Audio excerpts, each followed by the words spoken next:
അല്ല, മുത്തുലക്ഷ്മിക്ക് വല്ല കത്തും ഉണ്ടോന്നാ ചോദിച്ചത്. കാലം കുറെ ആയാലോ ഇത് ചോദിക്കാൻ തുടങ്ങിയിട്ട്. നിനക്കൊരു കത്തയക്കാൻ ഈ ഭൂമുഖത്ത് ആരെങ്കിലും ഉണ്ടോ മുത്തുലക്ഷ്മി?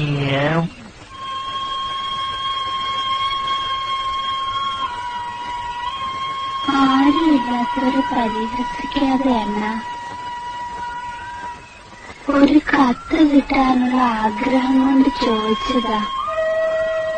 അങ്ങനെ കത്തില്ലാന്ന് പറഞ്ഞുകൂടാ.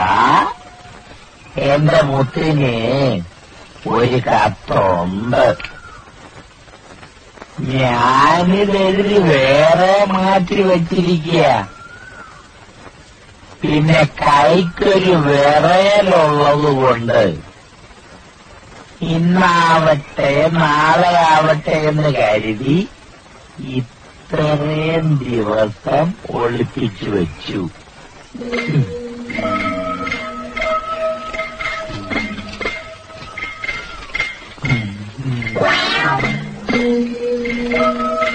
വേലാന്തി അണ്ണൻ മുത്തുലക്ഷ്മിക്ക് എഴുതുന്ന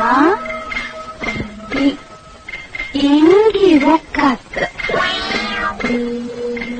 ഇംഗിതമോ? അതെന്താ അണ്ണ ഇംഗിതമെന്ന് പറഞ്ഞു? ഇംഗിതമെന്ന് പറഞ്ഞ പിന്നെ പറഞ്ഞ ഇംഗിതമെന്ന് പറഞ്ഞ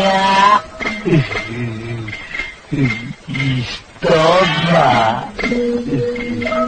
മുത്തുലക്ഷ്മി കത്ത് വായിക്ക്. ഉറക്കമില്ലാത്ത രാത്രികളിൽ നിന്റെ മോഹനരൂപം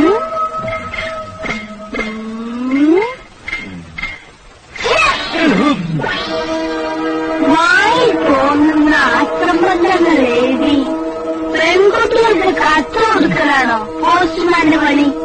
നിങ്ങൾക്ക് മനസ്സായില്ലേ? എന്നത് നിങ്ങൾക്ക് പോട്ടിരിக்கிற ടവലിயா?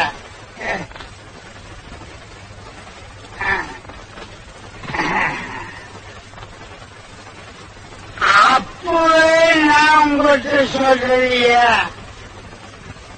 இவன் பாஸ் ஆகும். ஏன் இவன் ஏன் புள்ளையாச்சு? உங்க புள்ளையாச்சே, அதனால்தான் எனக்கு பயமா இருந்தது. இங்க பாருடி, இவனை ഞാനൊരു കോടിപതിയാക്കും. കോടിപതിയോ? അതടി, ഇവനെ ഞാൻ കോടി ബിസിനസ്സിലേക്ക് ഇറക്കും. കൃഷ്ണന്റെ കോഴി കച്ചവടത്തിൽ നടക്കുകയാണോ?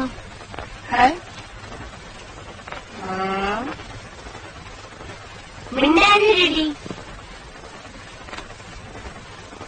என் புள்ள அதுக்கெல்லாம் அனுப்ப மாட்டேன். உங்களுக்கு அந்த மாதிரி நினைவிருந்தா മനസ്സിൽ വെച്ചുക്കുമ്പോ. മോനെ, നിനക്ക് എന്താവാൻ ആഗ്രഹം? എനിക്കൊരു നല്ല മനുഷ്യനാകാനാ മോഹം. അപ്പൊ വിഷ്ണു ഇപ്പം മനുഷ്യനല്ലേ?